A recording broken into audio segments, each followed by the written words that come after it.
জীবনে স্বপ্ন না সম্পর্ক কোনটা বেশি জরুরি? এখন জরুরি মদ। এই যে লাস্ট বুমেরাং এর একদম টিজারের যে সিনটা, সেইটাই কিন্তু আমার সবচেয়ে বেশি ভালো লেগেছে। 1 মিনিট 28 সেকেন্ডের এই টিজার। অনেক দিন পর বাচ্চা শ্বশুর লাস্ট করেছিল জিৎ এই ঘরানার সিনেমা, আবার কমেডি ঘরানার সিনেমা করছে এই বুমেরাঙে। টিজারটা কিন্তু আদ্যপান্ত দেখে বোঝা যাচ্ছে যে পুরোপুরি হাসতে হবে, মানে সিনেমাটা জুড়ে।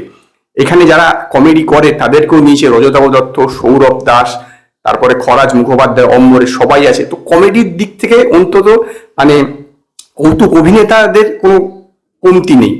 এই যা টিজারটা দেখে বুঝতে পারলাম, এর জিতের এখানে নাম হচ্ছে সমর। তিনি একজন সায়েন্টিস্ট, বিভিন্ন রকম কিছু ইনভেন্ট করে। তো তার গার্লফ্রেন্ড হচ্ছে এই রুক্মিণী, এবং রুক্মিণীর বাবা হচ্ছে রজতাভ দত্ত। সে একটা ফিউচারিস্টিক মোবাইলও দেখাবে, এবং এই জিৎ একটা রোবট তৈরি করবে। সেই রোবটটা পুরোপুরি রুক্মিণীর মতন দেখতে, এবং তার নাম হচ্ছে নেশা। এর পরে কি হয় সেটা জানতে হবে টিজারে। আমার ধারণা সম্ভবত এর প্রেমেও পড়তে পারবে, এরকম কিছু একটা হবে, এটা এখনো বোঝা যাচ্ছে না। তবে একটা কথা কি, এই যে এই রোবটটা, এবং রোবটটা এখানে দেখাচ্ছে যে একটা জায়গায় হচ্ছে মানে কথাটা আটকে যাচ্ছে, করছে, মানে কথাটা বলতে পারছে না। এইটা কিন্তু এই তেরি বাতোं में ऐसा उलझा जिया তো কিন্তু এইরকম একটা সিন ছিল, এবং ওখানেও কিন্তু কৃতি শ্যানন রোবট ছিল।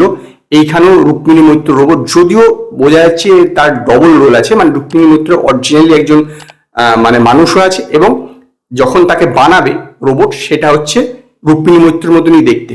তো সেদিক থেকে সেটা কিছুটা আলাদা, স্টোরিটা কিছুটা আলাদা, কিন্তু নো ডাউট কিন্তু ওই যে সিনটা প্রায় কিন্তু তু ঝুটি এই তেরি বাতোं में ऐसा उलझा जियाর মতন পুরোপুরি একরকম হলো।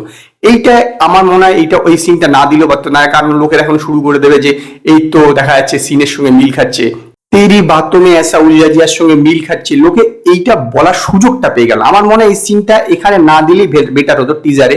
অন্য সময় সিনেমাতে তো অবশ্যই থাকতে পারে, কিন্তু টিজারে এটা আমার মনে হয় না দিলে ভালো হতো, কারণ লোকে এখন কথা শুরু করে দেবে যে ওই সঙ্গে তো মিল খাচ্ছে পুরোপুরি। এবং ওখানেও যে শাহিদ কাপুর ছিল সে সায়েন্টিস্ট ছিল, এখানেও দেখাচ্ছে সায়েন্টিস্ট। তো অনেক কিছু কিন্তু মিল, মানে গল্পের প্রাথমিকভাবে কিন্তু অনেক কিছু থিমে থিমে মিল আছে, এই বিষয়ে কিন্তু কোনো সন্দেহ নেই। কিন্তু আমার ধারণা ট্রিটমেন্টটা সম্পূর্ণ আলাদা হবে। তবে আমার বিশ্বাস যে সিনেমাটা কিন্তু যথেষ্ট জমাটিয়া হতে যাচ্ছে, কারণ টিজারটা আজকে রিলিজ করেছে, এবং আমার দৃঢ় বিশ্বাস টেলার কিন্তু রিলিজ করবে 10ই মে।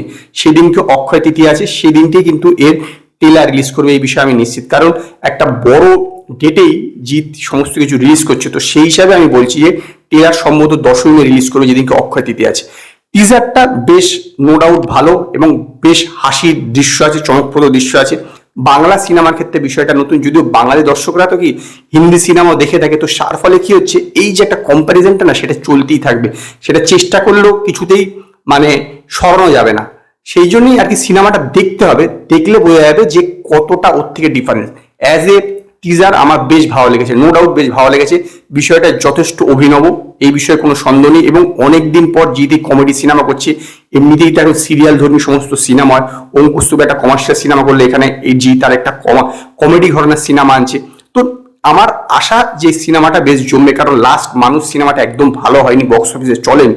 তো এই সিনেমাটা আশাবাদী আমি খুব চলবে, এবং অ্যাজ এ টিজার আমার যথেষ্ট ভালো লেগেছে, এবং সেই কারণেই আমি এই টিজারটাকে 5-এর মধ্যে 3.5 স্টার দেবো।